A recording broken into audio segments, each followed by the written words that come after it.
gracias, Gustavo, Ujú. por la presentación. Efectivamente, soy académica del Departamento de Ciencias Jurídicas de la Facultad de Ciencias Jurídicas y Empresariales. Soy abogada y doctora en Derecho Constitucional y actualmente me desempeño como coordinadora académica de los programas de magíster de la Universidad de la Frontera. Son 29, así que es harto trabajo también.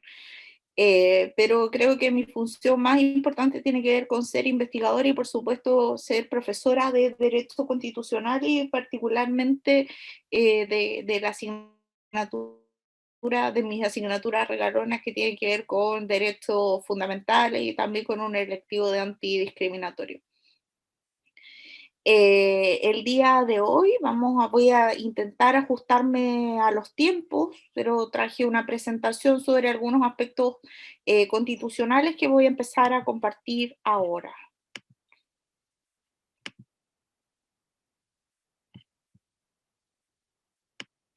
¿Se ve? Sí, se ve, profesora. Súper. Muchas gracias. El día de hoy vamos a abordar, en cuanto a los contenidos, no sé por qué se trabó esto, ahí está. Vamos a abordar brevemente qué es una constitución, vamos a ver los contenidos de una constitución, vamos a abordar específicamente lo referido a los principios constitucionales y a los derechos fundamentales, vamos a hablar sobre la Constitución de 1980 y vamos a referirnos al actual proceso constituyente. Para comenzar es necesario preguntarnos qué es una constitución. Y lo primero que hay que decir a este respecto es que se trata de una norma jurídica. Cuando nosotros hablamos de una norma jurídica quiere decir que es una disposición que efectivamente obliga.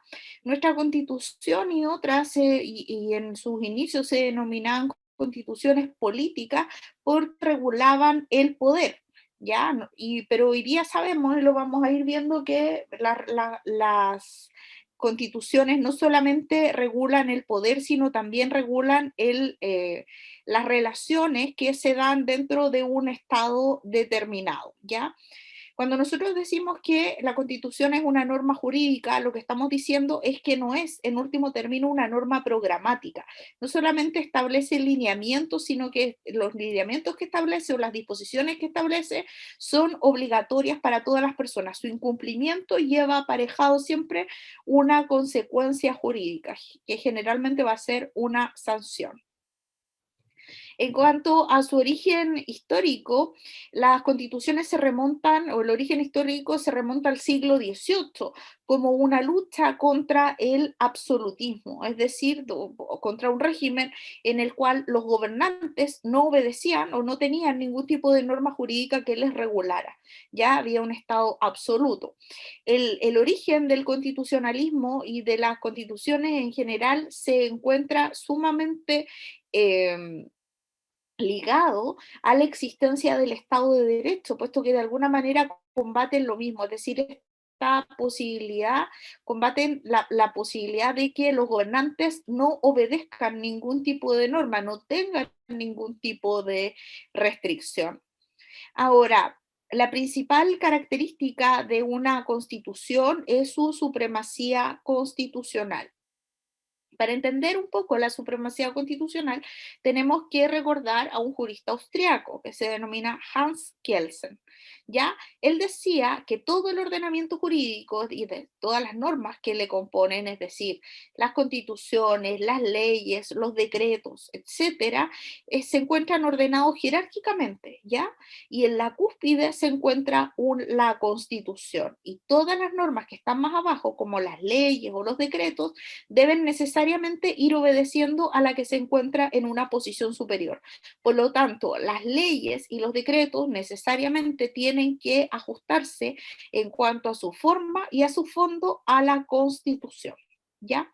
No solamente en cuanto al procedimiento para la creación de esas normas jurídicas, sino también al fondo, es decir, a los contenidos de estas normas jurídicas.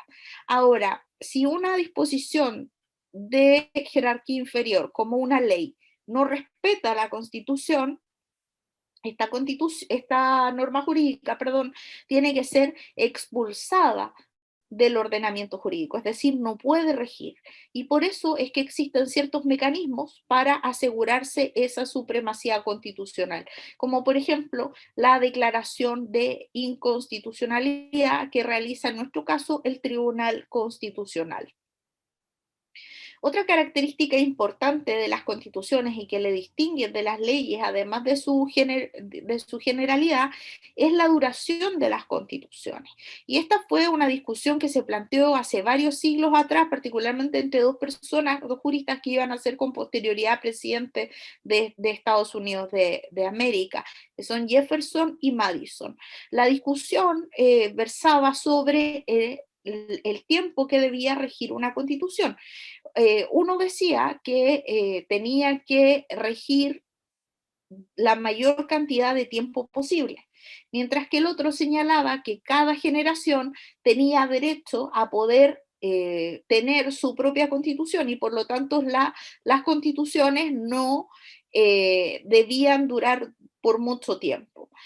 Al día de hoy esta discusión decantó y la verdad es que hoy día entendemos que las constituciones están hechas para regir durante mucho tiempo y esa característica se denomina vocación de permanencia. En cuanto a los contenidos de una constitución, la verdad es que en los inicios, como decíamos, solamente las constituciones regulaban el poder, es decir, regulaban las acciones de los distintos órganos del Estado, distribuían el poder, en otras palabras. Pero el día de hoy entendemos que también, particularmente por el influjo que han ejercido los derechos fundamentales, entendemos que también rigen las relaciones sociales, es decir, las relaciones entre particulares, ¿ya? Específicamente sobre los contenidos, la verdad es que no existe un listado taxativo de temas. Hay autores que señalan que el mínimo que debe contener una constitución es la regulación del Estado de Derecho. Recordemos, yo les decía que el surgimiento de las constituciones está muy ligado al surgimiento del Estado de Derecho, porque la principal característica también del Estado de Derecho tiene que ver con que los gobernantes se someten a algún sistema jurídico, es decir, obedecen ciertas reglas. Pese a que no existe un listado taxativo, la verdad es que las constituciones suelen contener temas relativamente similares. Y entre estos temas encontramos los principios rectores del Estado o principios constitucionales, el Estado de Derecho, la forma de Estado, el sistema de gobierno, las competencias de los órganos del Estado y la forma de resolver conflictos entre ellos, así como los derechos fundamentales. Vamos a abordar, yo ya les adelantaba un poco, vamos a abordar de manera un poco más detenida, debido a su especificidad, los principios constitucionales y los derechos fundamentales. Partamos por los principios constitucionales. Recordemos entonces que las constituciones surgen para limitar el poder estatal. Desde la perspectiva del positivismo, ellos planteaban que había que eliminar de las constituciones los valores y principios, ¿ya? Porque estos valores y principios solamente podían establecerse en los preámbulos y como principal característica es que no tenían consecuencias jurídicas concretas en caso de incumplimiento. El gran cambio se produjo en realidad con posterioridad a la Segunda Guerra Mundial, donde intentando que evitar las atrocidades que se habían cometido, se incorporaron ciertos principios o ciertos valores a las distintas constituciones. En cuanto a la importancia de los principios constitucionales, en la primera, que tiene que ver con el rol también, lo primero es que inspiran a los poderes públicos, es decir, los poderes públicos encuentran ahí lineamientos sobre cómo deben actuar.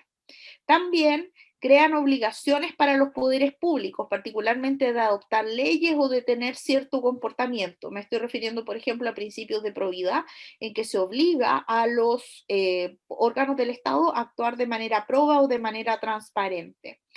También limitan la actuación de los poderes públicos, pero también de los privados. Cuando nosotros encontramos en las constituciones, por ejemplo, el principio de dignidad humana, que actúa no solamente como generador de obligaciones o inspiración, sino también como un límite a la actuación de los poderes públicos y también de los privados. Por eso, por ejemplo, que no se permite poner cámaras en determinados lugares.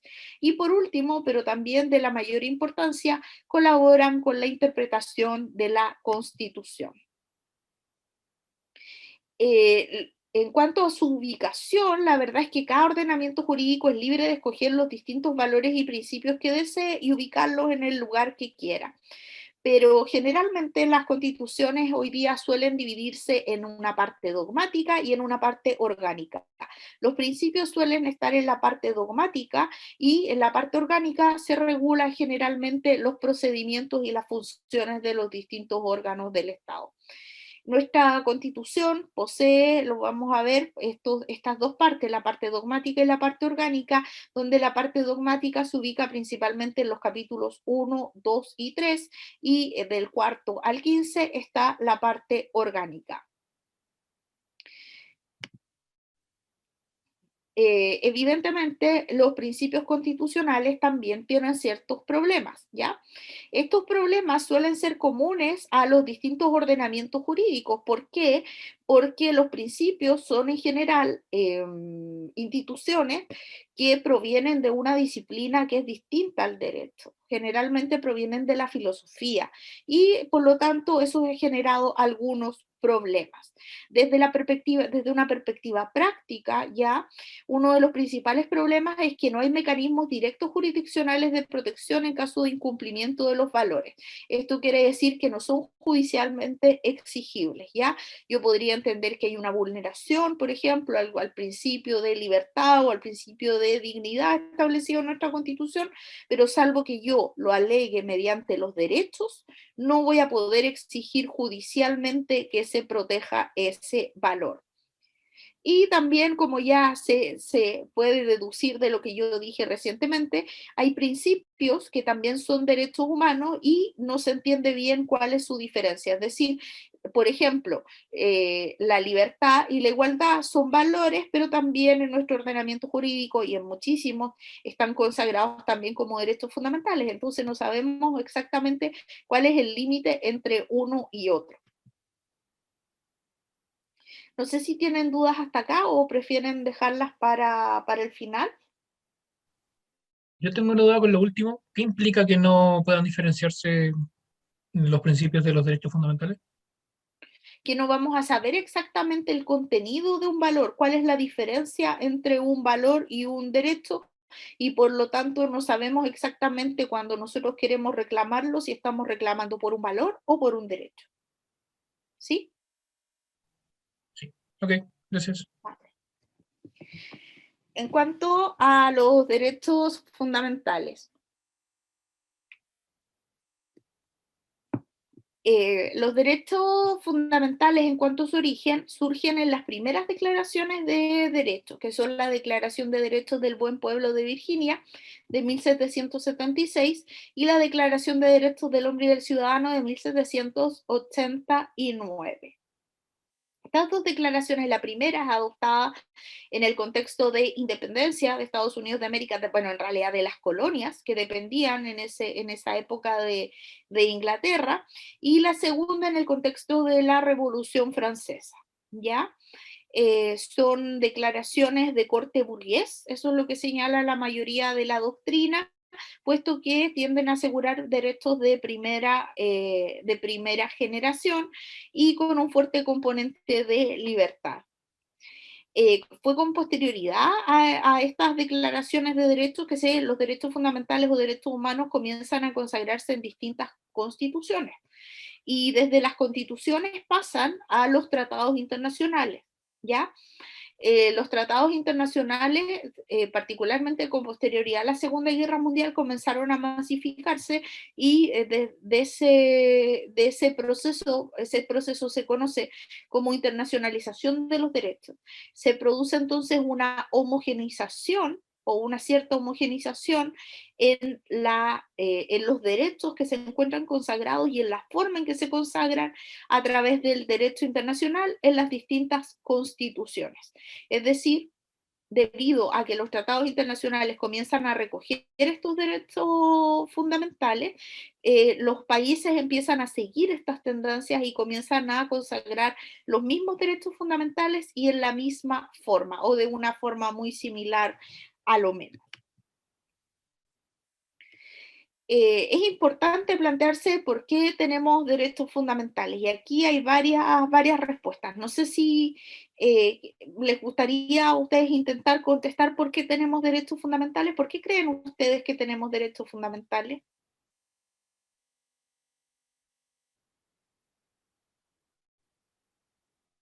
Yo creo que tienen que ver con el regular la vida, algo así, como el derecho de Regular vivir, la algo vida, así.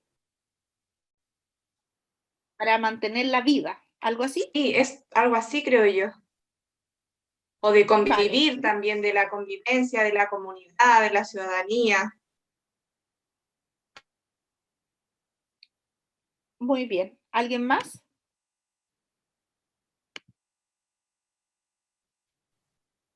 Creo que surgen para dar cuenta del valor de la vida humana dentro de una organización social. Eso. Sí, bien. ¿Alguien más? ¿No? Bueno, la verdad es que a lo largo de la historia se han dado distintos fundamentos de por qué tenemos estos derechos humanos. Y los primeros fundamentos son más bien de naturaleza religiosa, y se decía que teníamos derechos fundamentales porque hemos sido creados a imagen y semejanza de Dios, ¿ya? Pero también se ha hablado de que tenemos derechos fundamentales porque somos seres pensantes, es decir, porque somos seres racionales, o debiéramos serlo, o también seres sintientes. Esta última argumentación en relación al fundamento, la verdad es que es bien interesante porque de alguna manera abre el espectro de posibilidades a que los animales también se les reconozcan derechos fundamentales, porque ellos también son seres sintientes. El enfoque actual nos dice que nosotros tenemos derechos humanos porque somos seres humanos dignos, es decir, porque poseemos la dignidad, porque poseemos dignidad humana.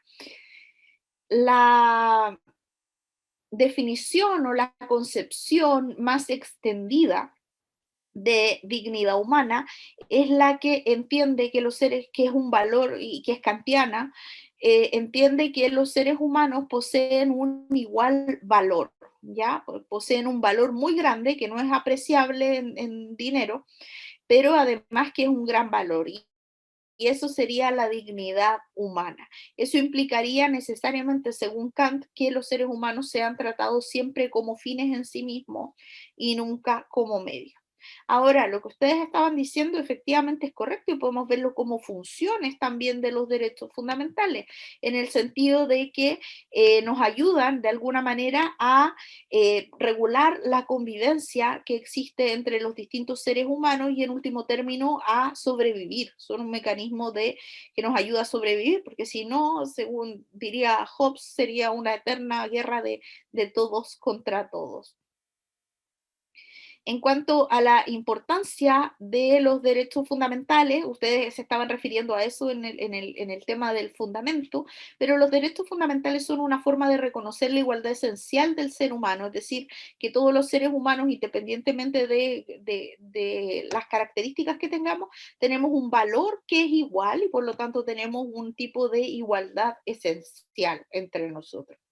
También es una forma de resguardar la imposición del más fuerte, lo que señalábamos recién, de que no sea una guerra de todos contra todos, sino que en realidad existen ciertas normas que nos ayudan a regular la convivencia. En un sentido muy similar, es una forma de prevenir conflictos sociales, ¿ya? Y conflictos entre particulares, incluso con el Estado, y de ahí que sea también una manera de mantener el orden social. La principal clasificación de los derechos fundamentales, aunque vamos a ver que ha merecido hartas críticas, es la que distingue entre los derechos de primera, segunda y tercera generación. Hay algunos autores que le han sumado cuarta, quinta, hasta sexta generación de derechos. Pero la verdad es que Karel Basak, el autor que en los años 80 planteó esta clasificación de los derechos fundamentales, solamente estaba haciendo alusión o hizo una clasificación en base al momento histórico en el cual surgieron estos derechos. Es decir, esta clasificación no obedece a una jerarquización de cuáles derechos son más importantes que otros, sino que simplemente al momento histórico en el cual surgieron. Los derechos de primera generación surgieron muy prontamente en las declaraciones de derechos de las que hablamos, en la Declaración de Derechos del Buen Pueblo de Virginia, en la Declaración de Derechos del Hombre y del Ciudadano. Se refiere a los derechos civiles y políticos, como el derecho a la vida, el derecho a la libertad, el derecho a la igualdad, el derecho de propiedad, el derecho a la honra, el derecho al honor, entre otros, la libertad de expresión, entre otros. En cambio, los derechos de segunda generación surgieron históricamente a principios del siglo XX, particularmente en la Constitución mexicana de los Estados Unidos mexicanos y en la Constitución alemana de Weimar de 1919. Estos derechos de segunda generación se denominan derechos económicos, sociales y culturales o simplemente derechos sociales e involucran generalmente aunque todos los derechos fundamentales involucran necesariamente una prestación por parte del Estado, estos derechos de segunda generación involucran una prestación generalmente económica por parte del Estado. Pensemos en el derecho a la educación, el derecho a la salud, el derecho a la vivienda, a la seguridad social, entre otros. Los derechos de tercera generación históricamente surgen con posterioridad a la Segunda Guerra Mundial y se han denominado derechos del desarrollo o de la paz, ¿ya? No hay una única nomenclatura. Y tienen que ver con derechos, como su nombre le indica, que son necesarios para conservar en términos amplios la humanidad y para que ésta vaya progresando, ¿ya? Un ejemplo de esto nosotros lo tenemos en nuestra Constitución en el artículo 19, número 8, que es el derecho a vivir en un medio ambiente libre de contaminación. Ahora, en cuanto a los derechos, a las otras generaciones de derechos, la verdad es que yo les decía que varios autores se preguntan si efectivamente existen nuevas generaciones de derechos o simplemente son reinterpretaciones de derechos clásicos. En algunos casos va a ser más fácil considerar que estos son interpretaciones de derechos clásicos, como por ejemplo los derechos que tienen que ver con la intimidad en Internet, ¿ya? Que podría ser reconducible al derecho a la intimidad propiamente tal, pero que se refiere a un ámbito específico como Internet. Pero hay otros derechos, como el derecho al olvido, que es más complicado de clasificar. El derecho al olvido es un derecho que se ha planteado que existe y que se ha reconocido así en algunos ordenamientos jurisprudencialmente, ¿sí? Que tiene que ver con la posibilidad o con el derecho que yo tengo de que algunos antecedentes sean borrados de Internet cuando ya ha pasado cierta cantidad de tiempo y en realidad no prestan ninguna utilidad para la opinión pública. Entonces, no sabemos exactamente si estos derechos son efectivamente nuevos derechos o simplemente reinterpretaciones de los clásicos derechos, sean de primera, segunda o tercera generación. Ahora veamos algunos aspectos en relación a la Constitución del 80 propiamente tal. No sé si alguno de ustedes maneja alguna información sobre la Constitución del 80 o sobre sus orígenes. ¿Qué saben de la Constitución del 80? Yo algo, por lo que he leído. A ver, Marcela, ¿qué sabes tú de la Constitución del 80? Por lo que yo me acuerdo de que fue impulsada por el gobierno militar. En una época que estaba bastante complicada después del golpe del 73, ya como no estoy segura si antes de la del 80 había otra. Entonces, ¿qué dijo Pinochet? Ya vamos a hacer otra constitución, y ahí estaba viendo qué es lo que podían, ¿cómo se llama? ¿Qué era lo que podían colocar en la constitución? ¿Cómo redactarla? Y esa es la constitución actual, que es la que quieren cambiar ahora. Vale, gracias Marcela. ¿Alguien más? ¿Alguien sabe algo sobre la Constitución del 80?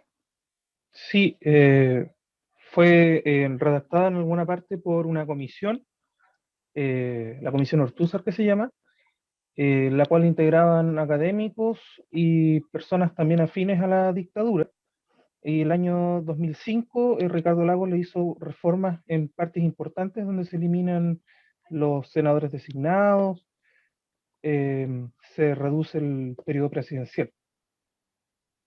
Y ha tenido varias modificaciones aparte, ha sido una de las más modificadas, y no es, gran parte de algunos artículos no son exclusivos de la dictadura o ideados de la dictadura, sino que tienen principios desde la Constitución de 1925.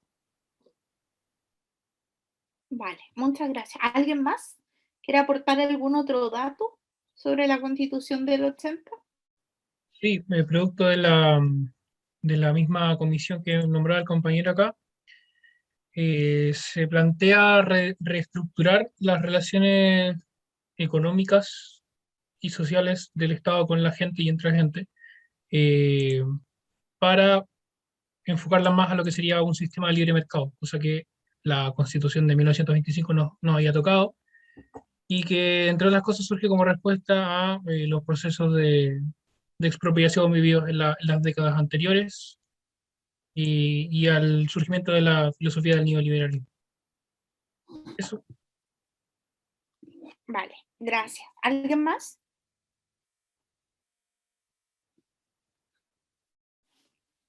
Bueno, hagamos un poco recordemos un poco la historia.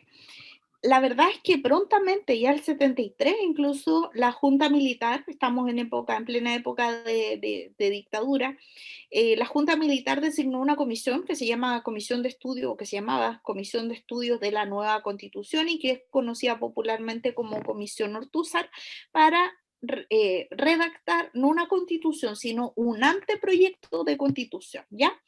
La idea es que ellos hicieran unas actas constitucionales y que esas actas fueran rigiendo poco a poco. De hecho, la que más conocemos es el acta número 3, ¿ya? Con posterioridad, una vez que esta comisión de estudios de la nueva constitución, como decía uno de sus compañeros, estaba compuesta principalmente por académicos, ¿ya? Pero que eran afines al régimen militar. Con posterioridad, una vez que la Comisión de Estudios de la Nueva Constitución tiene su texto, se designa el Consejo de Estado, ya que es un órgano que está compuesto por algunos expresidentes, inclusive, para que haga una revisión de este anteproyecto de constitución, y en último va a ser la Junta Militar la que realiza los últimos ajustes. Fíjense que no teníamos actas particularmente de lo discutido en la Junta Militar, pero se encontraron esas actas hace poco tiempo, por casualidad se encontraron. Así que ya disponemos un poco de la historia de esta Constitución de 1980. Ese mismo año, el año que revisa el texto de la Junta Militar, que es el año 80, se convocó a un plebiscito. Ya las opciones eran sí y no, de si aprueba o no el texto de la nueva Constitución. Ganó el sí, evidentemente, pero el problema es que este plebiscito, la verdad es que no contaba con las mínimas garantías democráticas. Entre esas garantías democráticas que no estaban era, por ejemplo, la existencia de un servicio de registro electoral que pudiera dar fe que efectivamente las personas votaban una sola vez. No había posibilidad tampoco de hacer propaganda, por lo menos televisada, o de la misma manera que lo hacía la opción sí. Y además estábamos en dictadura, por lo tanto había mucho miedo. Esta constitución continuó rigiendo y la verdad es que ha sufrido escasas modificaciones. ¿Ah? Hay cerca de 40 modificaciones que ha sufrido esta, y nosotros podemos decir, wow, es un número muy grande, pero en realidad son modificaciones más bien pequeñas. Las dos modificaciones grandes que se hicieron a la Constitución del 80 fue una en el año 89, que fue la que permitió la incorporación de los tratados internacionales a que ingresaran a nuestro ordenamiento jurídico. Principalmente hay otras modificaciones, pero esa es la principal, y la del año 2005, que fue la que firmó efectivamente Ricardo Lagos, donde se hacen modificaciones a la distribución del poder y se eliminan varias facultades, por ejemplo, del Consejo de Seguridad Nacional. ¿Ya? Eh, Aún así, yo sostengo que el texto de la Constitución o todo lo que ha generado la Constitución del 80 se ha visto, a ver, no, la falta de legitimidad de la Constitución del 80 se ha visto profundizado por un problema de interpretación de la misma, ¿ya? Las constituciones en general se van modificando no solamente a través de estas reformas, es decir, por estos procesos formales de modificación, cuando nosotros hacemos una reforma constitucional, sino que en general se va modificando a través de la interpretación. Como decíamos al principio, las constituciones están redactadas en términos muy generales y por lo tanto hay que hacer, los tribunales constitucionales o la Corte Suprema va haciendo una interpretación de sus disposiciones durante la vigencia de la Constitución. Ahora, eh, desde mi perspectiva, el principal problema que se generó con la Constitución del 80 es que cada vez que se interpretó se recurría a las actas de la Comisión de Estudios de la Nueva Constitución, es decir, a las actas de la Comisión Ortúzar, y por lo tanto de alguna manera se fijó ese contenido de los años 70 de dictadura de personas afines con el régimen, y por lo tanto eso no permitió que la Constitución fuera modificándose de facto. ¿Ya? Entonces esto desde mi perspectiva contribuyó a los problemas de legitimidad que tiene la Constitución. Porque yo digo un poco en broma, un poco en serio, que en ningún otro país seguramente la gente tiene tan presente quién es Jaime Guzmán. Y eso es porque todas las veces que se interpreta la Constitución vamos a la comisión, a las actas de la Comisión de Estudios de la Nueva Constitución a ver cuál era el pensamiento de Jaime Guzmán. Y esto evidentemente lo hacen los tribunales de justicia, pero también se hacía mucho en las escuelas de derecho, ¿ya? Por lo tanto, los operadores del sistema tenían incorporada esa visión de la Comisión de Estudio de la Nueva Constitución a la hora de interpretar algún precepto constitucional. En cuanto a los problemas más extendidos, la verdad es que la Constitución del 80 tiene hartos problemas, pero hay algunos que se repiten constantemente en la ciudadanía. El primero tiene que ver con la distribución de poder, que genera en último término que nosotros tengamos un sistema presidencialista exacerbado, ¿ya? Donde el presidente de la República tiene muchísimas funciones y los mecanismos no son tan eficientes a la hora de perseguir algún tipo de responsabilidad. También la forma en que ha sido entendido el principio de subsidiariedad del Estado. El principio de subsidiariedad en general no es un mal principio. Por el principio de subsidiariedad es que nosotros podemos, por ejemplo, tener un club de lectura, participar de un club de fútbol, tener esta convivencia entre distintos privados, etc. El problema es que este principio de subsidiariedad, unido a la excesiva protección del derecho de propiedad que tiene nuestro ordenamiento jurídico, ha generado que efectivamente se instaure un sistema económico en particular. Nuestra Constitución no menciona en ningún caso un sistema económico en particular, pero cuando nosotros interpretamos varias normas de la Constitución vemos que en realidad se está protegiendo muchísimo la propiedad privada. Otro problema que se ha señalado habitualmente en relación a la Constitución del 80 tiene que ver con la falta de garantía de los derechos sociales. En nuestra Constitución nosotros podemos recurrir de la acción o accionar de protección, ya que es un mecanismo jurisdiccional o judicial para poder proteger los derechos fundamentales cuando se trate, por ejemplo, del derecho a la vida, del derecho al honor, del derecho a la igualdad y del derecho de propiedad. ¿ya? Pero no podemos acceder a esta protección judicial cuando se trata de derechos como el derecho a la educación, el derecho a la salud, el derecho a la seguridad social, entre otros. Entonces, esto se ha visto como un problema, la falta de protección o de garantía de los derechos sociales. Veamos cuáles son los contenidos de la Constitución del 80. Yo se los puse aquí por capítulo.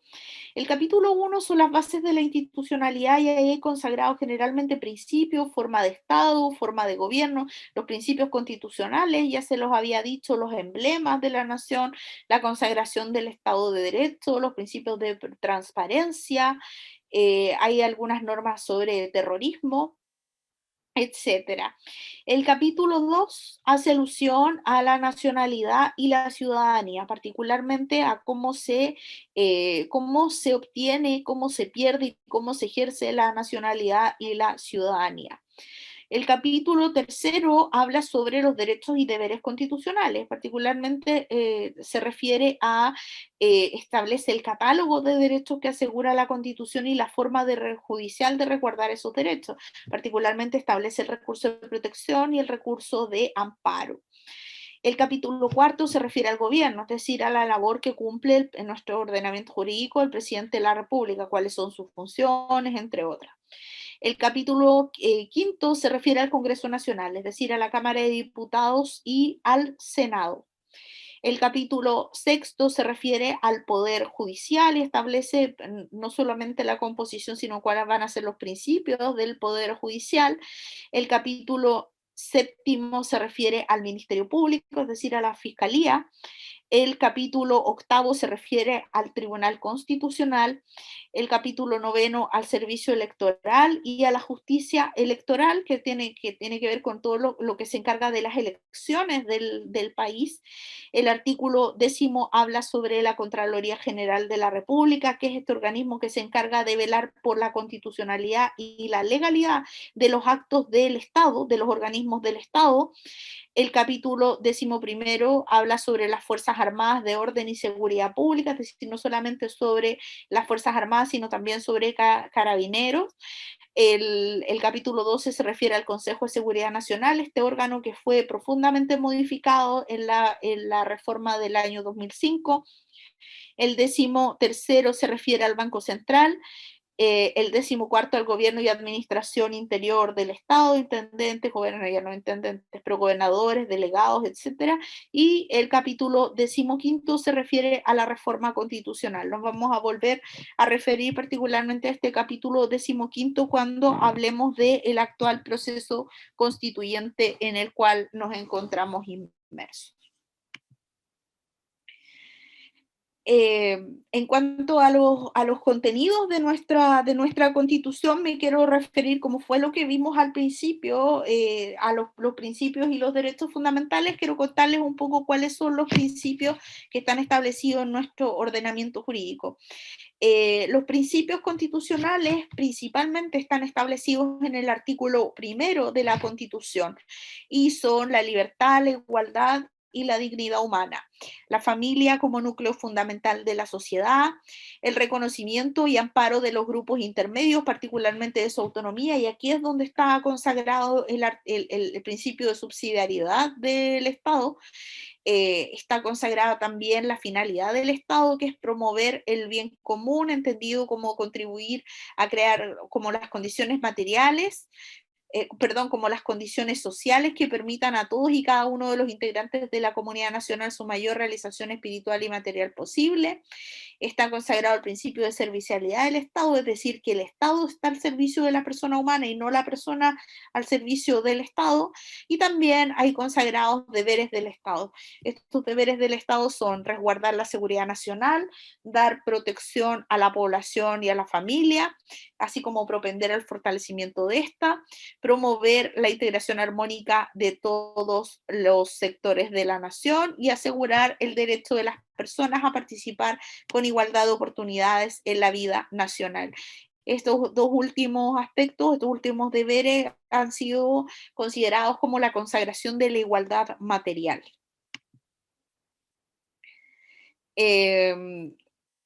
ya les decía, este es como un breve repaso de lo que hay en el capítulo primero de la Constitución. En el artículo 2 están los emblemas, que son la bandera, el escudo y el himno. En el artículo 3 se habla sobre que Chile es un Estado unitario, es decir, se establece la forma de Estado. En el artículo 4, cuál es la forma de gobierno, que es una república democrática. En el artículo 5 se habla sobre la soberanía y los tratados internacionales. Esta fue la reforma del año 89. En los artículos 6 y 7 se consagra el Estado de Derecho, en el artículo 8 la probidad y transparencia de los órganos públicos, en el 9 el terrorismo, mientras que en el capítulo segundo de nacionalidad y ciudadanía, y el tercero nos habla sobre los derechos fundamentales.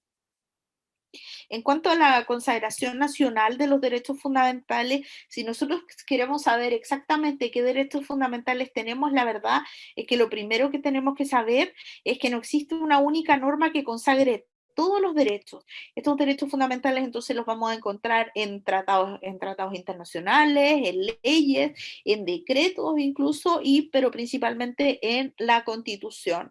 La forma en que se consagran los tratados por este proceso de internacionalización que yo les señalaba, la verdad es que en general no varía mucho en los distintos tratados internacionales, aunque nuestro sistema jurídico sí tiene algunas particularidades.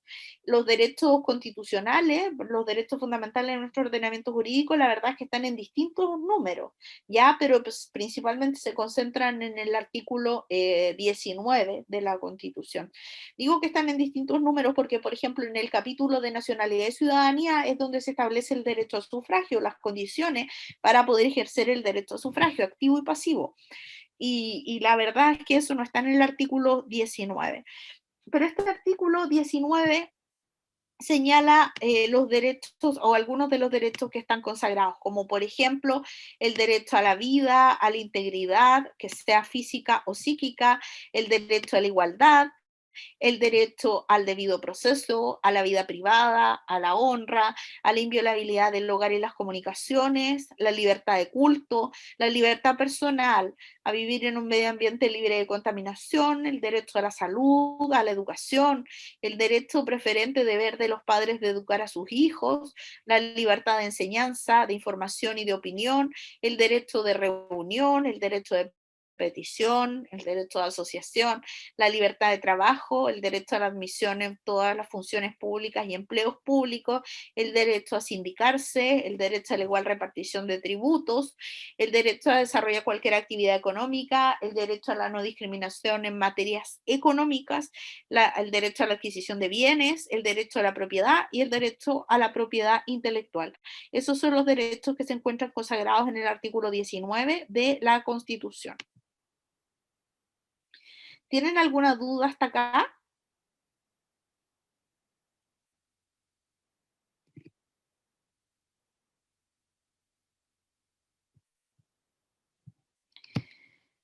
Ya.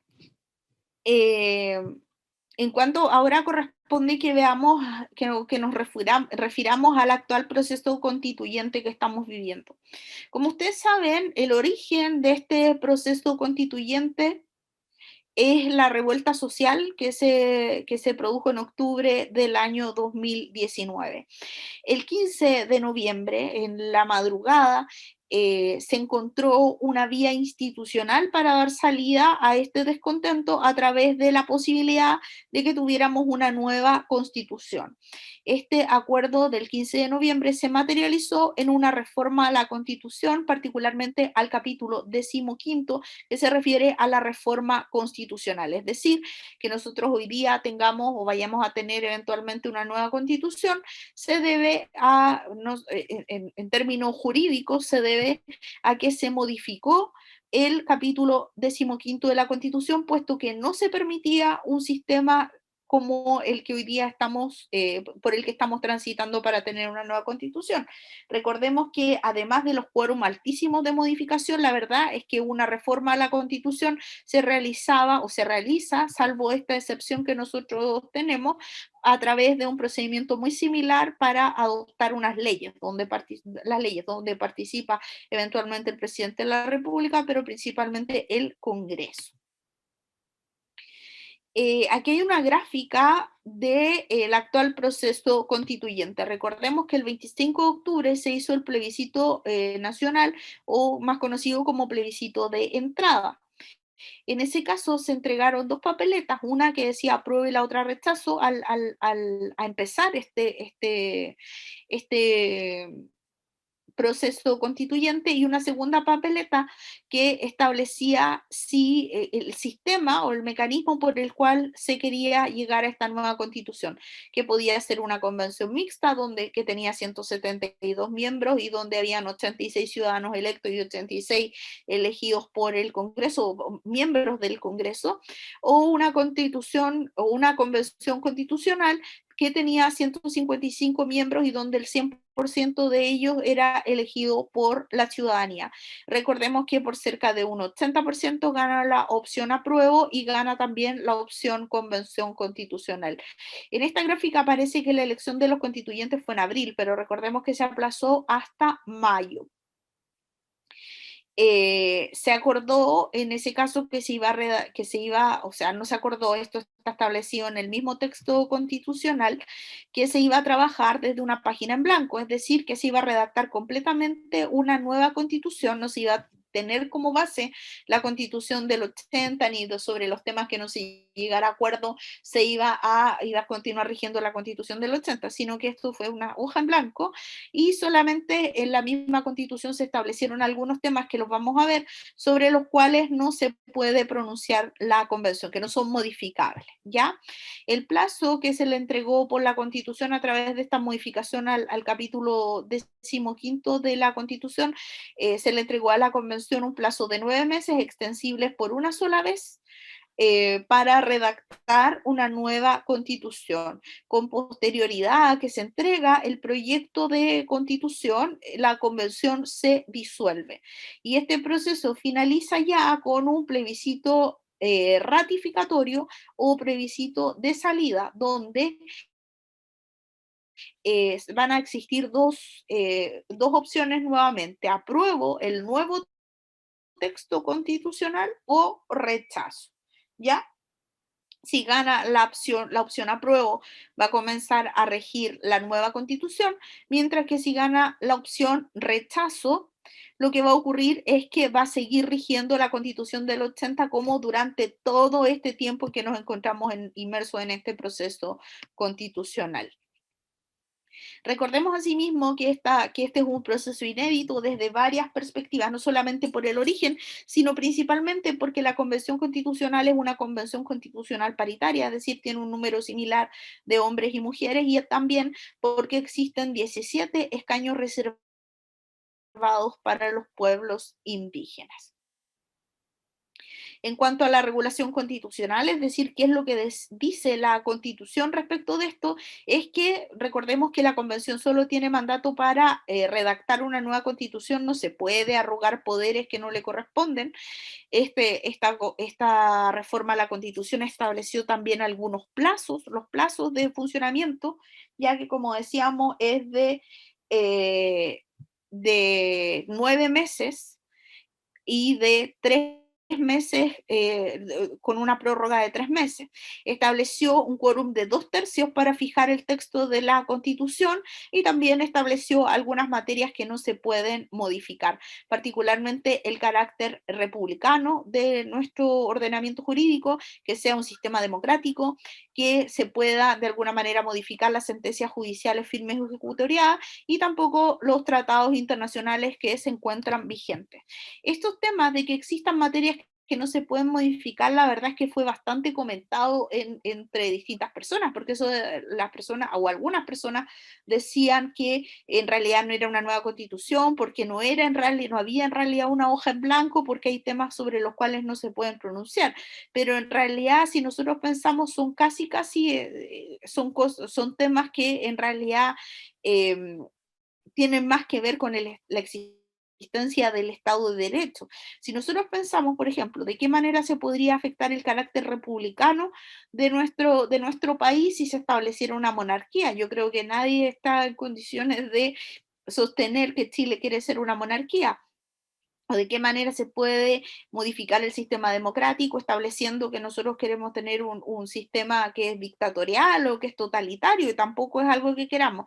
En cuanto a la modificación de las sentencias judiciales firmes y ejecutoriadas, según principio del Estado de Derecho, por lo tanto tampoco es conveniente modificarlo, y la posibilidad de modificar los tratados internacionales o lo que dicen los tratados internacionales no es factible, dado que Chile ha generado o tiene obligaciones internacionales en relación a ese cumplimiento. Por lo tanto, no es dable sostener que que no se parta de una hoja en blanco. Lo otro que quiero mencionarles para finalizar es que no sabemos exactamente en qué va a terminar este proceso constituyente, pero si todo va bien, en julio del próximo año o en agosto del próximo año ya podríamos más o menos tener una nueva constitución.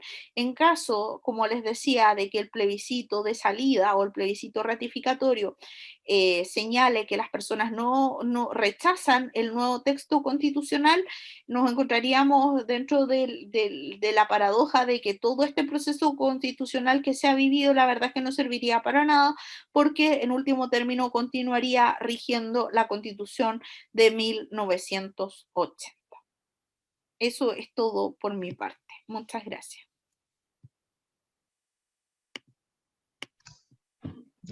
Agradecer a la profesora Estefanía.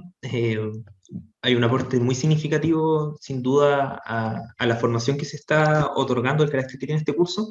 Yo no sé, chicos y chicas, si quieren aprovechar este espacio también para hacer algunas consultas, algunas dudas que hayan quedado, etcétera, que pueden estar ahí en el tintero de cada uno. Queda el micrófono y la palabra abierta, chiquillas y chiquillos.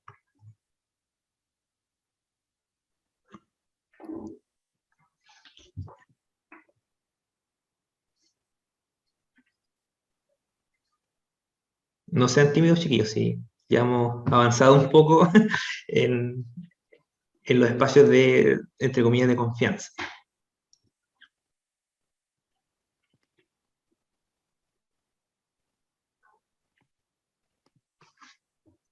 Pueden hacer las consultas por el chat también.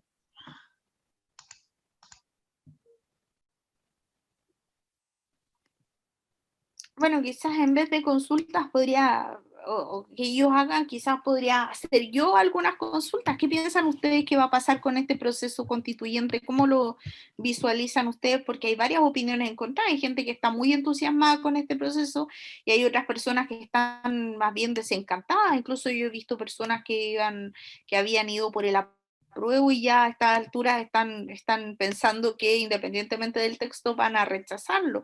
También se ha dicho que hay un grupo importante de convencionales que fueron electos para redactar una nueva constitución y resulta que ellos mismos están haciendo una campaña desde ya para que el texto de la constitución sea rechazado. ¿Qué les parece eso? ¿Qué opinión les merece?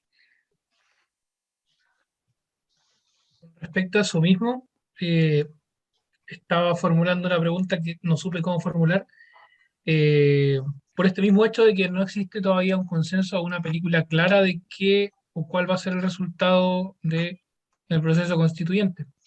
Y la pregunta que le quería hacer con respecto a toda esta incertidumbre es cómo se imagina usted la, la, la, la identidad del ciudadano chileno luego del proceso. A ver, yo tengo harta esperanza en la convención. Yo creo que el trabajo que han hecho, independientemente de algunas salidas de madre, esa es la verdad, el trabajo que han hecho es súper serio. Han avanzado rápido, han logrado acuerdos importantes y han establecido estándares muy altos en cuanto a la participación. Eso yo creo que es relevante. Y cómo veo desde la perspectiva de la ciudadanía o del ciudadano, la verdad es que hay algo que un autor en derecho que se llama constitucionalista, se llama Lucas Verdú, y Lucas Verdú habla sobre el sentimiento constitucional, es decir, ese esa afección, en el sentido positivo, que se puede sentir por el texto constitucional, es decir, que las personas sientan que efectivamente la Constitución obliga, que la Constitución es de ellos, y yo creo que eso sí es relativamente sencillo de generar con el proceso que se está llevando a cabo por parte de la Convención. Primero, por el origen, porque efectivamente esto surge de una revuelta social, pero además de eso, porque hay muchísimos mecanismos para que la ciudadanía pueda participar en este proceso. Y eso quiere decir, en la medida que la gente participa en el proceso, que va a ser suya la Constitución. Pensemos, por ejemplo, en algo inédito que estableció el reglamento de la comisión, que tiene que ver con la posibilidad de presentar iniciativas populares de texto constitucional. Eso es absolutamente impensado. Pensemos que no lo tenemos ni siquiera para poder consagrar una ley. Entonces yo creo que desde esa perspectiva la gente debiera sentirse más cercana a este texto constitucional que respecto de una constitución que surgió en dictadura y por la cual la ciudadanía no tuvo posibilidad de participar. Entonces yo creo que desde esa perspectiva la verdad es que las personas deberían estar, independientemente del texto, deberían estar contentas con una nueva constitución. No sé si eso de alguna manera responde tu inquietud. Y creo que sí. Muchas gracias. ¿Y el resto qué piensan? ¿Están encantados o desencantados con la convención?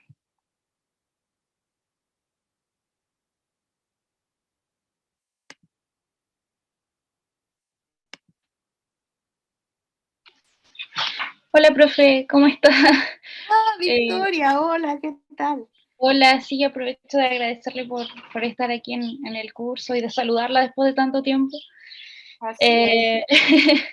En realidad yo opino que ha sido un poco polémica. Yo no sé si diría que estoy desencantada, pero sí estoy a la espera de ver, no sé si se escucha mi perro, está como haciendo perdón por eso. No, no te preocupes, tú te escuchas más clara. Ya, ¿qué estás diciendo? Ah, sí, siento que ha sido un poco polémica, pero igual estoy a la espera de poder leer el texto final. Eso más que nada. Sí, una actitud cauta expectante respecto de este proceso. Claro, tenemos que leer, o sea, evidentemente hay que leer el texto final. En todo caso, yo creo que desde la perspectiva, por ejemplo, del proceso, este proceso evidentemente es muy superior desde varias perspectivas a la constitución que tenemos actualmente. En eso ya lleva ventaja. Pero si uno ve, por ejemplo, cuáles han sido, si uno analiza cuáles son las comisiones que se crearon en la convención para analizar los distintos temas y para redactar los distintos artículos, la verdad es que ya podemos tener una idea de más o menos hacia dónde va la nueva constitución, y no deja de ser interesante que haya una convención de conocimientos, ciencia, otra de derechos fundamentales, otras de principios. La verdad es que bien, bien interesante. Yo estoy igual expectante, pero optimista dentro de todo. Bueno, profe, eso la quería saludar nomás y muchas gracias. Un abrazo. Sirvió mucho refrescar los conocimientos vistos en Contigo. Ah, muy bien, muy bien. Eso, profe. Chao, Victoria. ¿Alguien más?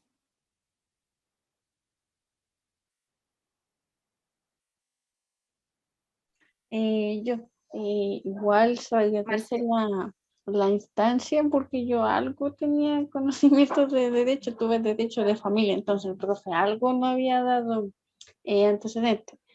Como digo, se agradece que usted nos pueda enseñar nuevamente, para los que no sabían, cómo funcionaba la Constitución, cómo se redactó en el 80, cosas así, ¿no? Que uno, por ejemplo, yo estudio trabajo social y tengo que ver partes del derecho.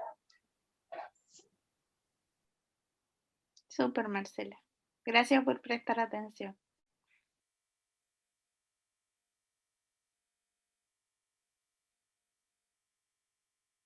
¿Alguien más quiere dar su opinión?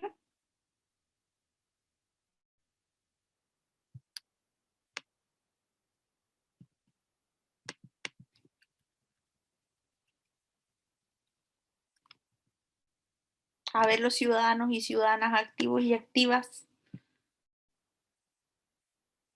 Yo, profe, me gustaría agradecer igual la Catalina. instancia, porque yo personalmente estudio ingeniería civil, entonces para mí esto es como un poco Ya. más alejado de lo que veo en mi día a día.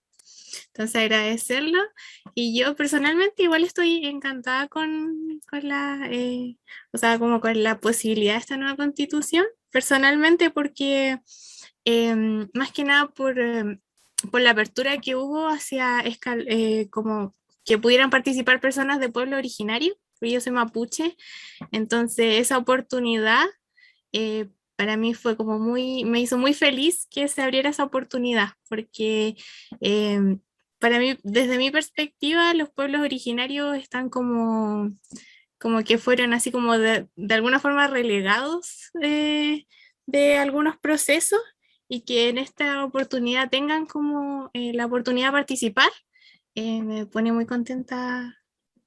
Esa es como mi opinión personal.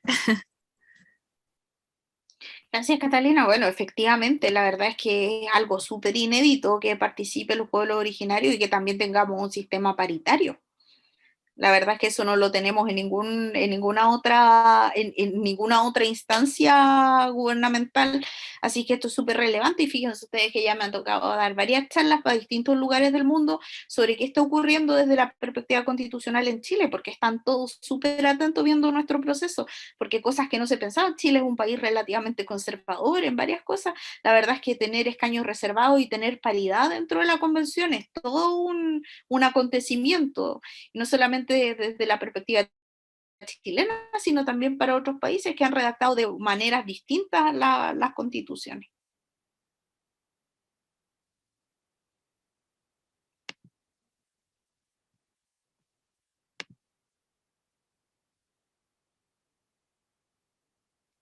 Yo No tengo una sé, última Gustavo, pregunta Pablo. sobre el proceso, sí, que es más como del origen del proceso. Primero, quisiera que me dé su opinión respecto a qué problemas se buscaba resolver con este proceso constituyente, o con hacer ahora el proceso constituyente, y cuáles se pueden resolver realmente al fin del proceso. Vale, yo tengo una opinión personal sobre ese tema. Durante mucho tiempo la gente pidió cosas o pidió transformaciones que generalmente estaban asociadas con lo que entendemos con abuso, ¿ya? Con abusos que se cometían por parte de poderosos respecto de la ciudadanía, y durante mucho tiempo a la gente se le dijo que eso no se podía porque iban a ir al Tribunal Constitucional y el tribunal iba a decir que eso no lo permitía la Constitución. Estoy pensando, por ejemplo, en el tema del agua, el tema de la mejora o el cambio en el sistema de pensiones. Estoy pensando incluso en las labores que ejercía CERNAC, ¿ya? Entonces siempre existió una especie de cuco de que el Tribunal Constitucional va a decir que no, que vamos a ir al Tribunal Constitucional y qué sé yo. Entonces la gente, en la medida, en la revuelta, empieza a asociar en algún momento que todas estas demandas que tenían, que principalmente eran de derechos sociales, educación, salud, seguridad social, etcétera, algo tenía que ver la Constitución, y entendió prontamente que después de todo lo que se le había dicho, que la Constitución no lo permite, que la Constitución, que el Tribunal Constitucional, qué sé yo, entendió que había que modificar la Constitución. Entonces, por eso, de alguna manera, la gente comienza poco a poco a darse cuenta o a pedir un cambio en la Constitución. Ahora, yo creo que el Parlamento fue muy visionario de entender que lo que estaba pasando no se iba a calmar fácilmente, y por lo tanto lo que intentó fue darle una salida institucional a esta crisis en la que nos encontrábamos. Dijo, ok, todo lo que ustedes están diciendo efectivamente esto es constitucional, tengamos una nueva constitución. Pero fue una especie de salida institucional al momento por el que estábamos atravesando. Eso.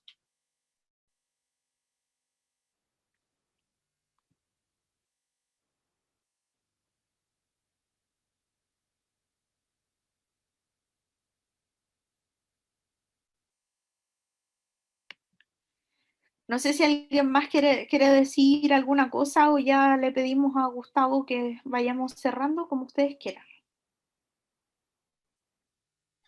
También, chicos, hacer el alcance, bueno, igual que a tu criterio, profesora, tal vez los chicos tienen alguna duda y ellos están desarrollando un proyecto de participación ciudadana y si quisieran hacerte algún alcance o algún aporte para enriquecer más el proyecto que ellos están desarrollando. Yo la semana pasada los leí, perdón, esta semana, leí los proyectos de cada uno de los equipos y están bastante interesantes, todos los proyectos están muy interesantes y quizá incorporar algún elemento que tú puedes aportar y los chicos también lo encuentren pertinente, te pueden escribir.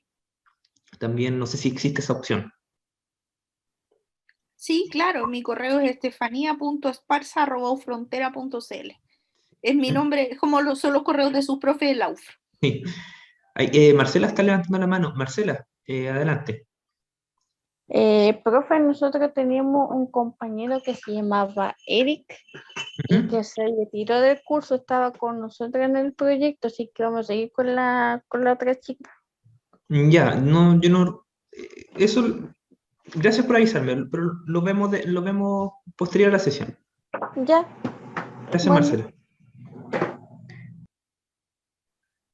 Así que eso, chicas y chicos, no sé si hay algún otro comentario final que les gustaría agregar o a la misma profesora, si no, también podemos ya ir cerrando la sesión.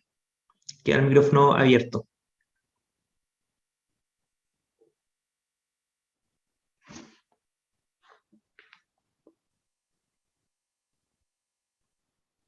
Parece que no hay Parece observaciones, que ¿no? no. Por mi parte, decirles que si tienen alguna duda puntual sobre su trabajo y yo los puedo ayudar, si es una duda puntual no hay ningún problema, me pueden escribir a estefanía.esparza@ufrontera.cl y con mucho gusto yo les puedo responder la pregunta que ustedes tengan si es de mi ámbito de competencia.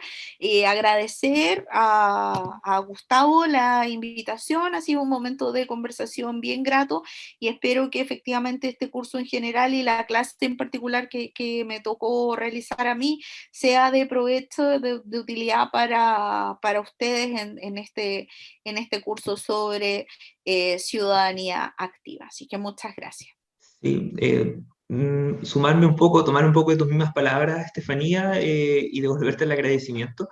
Sin duda aquí hay una diversidad de estudiantes importante. Hay del área de las humanidades, de la salud, de la ingeniería, y sin duda son espacios que se han ofrecido, se han construido, se están proponiendo para que los chicos puedan también enriquecer sus aspectos formativos y acercarse o aproximarse un poco más a estos conceptos que de pronto no son difíciles de asimilar de manera tan temprana. Entonces, que se ofrezca este espacio y que tú hayas tenido la disposición a poder aportar con toda tu experiencia y tu currículum, sin duda los chiquillos va a ser una valoración positiva. Igual esta clase está grabada, así que también los niños pueden, los niños, perdón que les diga niños y niñas, como yo soy de formación generalista básico, trabajé muchos años con niños muy chiquititos, entonces me cuesta todavía sacarme el cliché. Yo sé que tal vez usted me ven un poco joven, pero me cuesta un poco sacarme el concepto de niña y niño. Abrochaba zapatos hace un par de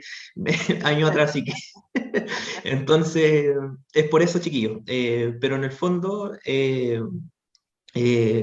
lo que quiero transmitir es que ha sido un aporte significativo y que ojalá esto se pueda extender en el tiempo.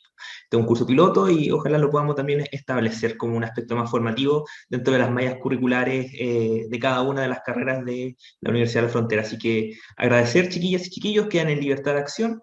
El correo ya está ofrecido, las consultas también, y la próxima semana vamos ya con la unidad 3 con el profesor Guillermo Williamson. Esto va a ser a las 5 de la tarde, no a las 5:30, y después ya estaríamos cerrando con las agrupaciones estudiantiles, 2 sesiones con agrupaciones estudiantiles, y ya nos quedaría la sesión final de presentación, donde yo ahí espero que sus trabajos ya estén finalizados y también podamos presentarlos y proyectarlos también. Están bastante interesantes sus trabajos, así que mis felicitaciones, los comentarios se lo hice a cada uno, espero que hayan estado a la altura de los comentarios de lo que ustedes esperaban.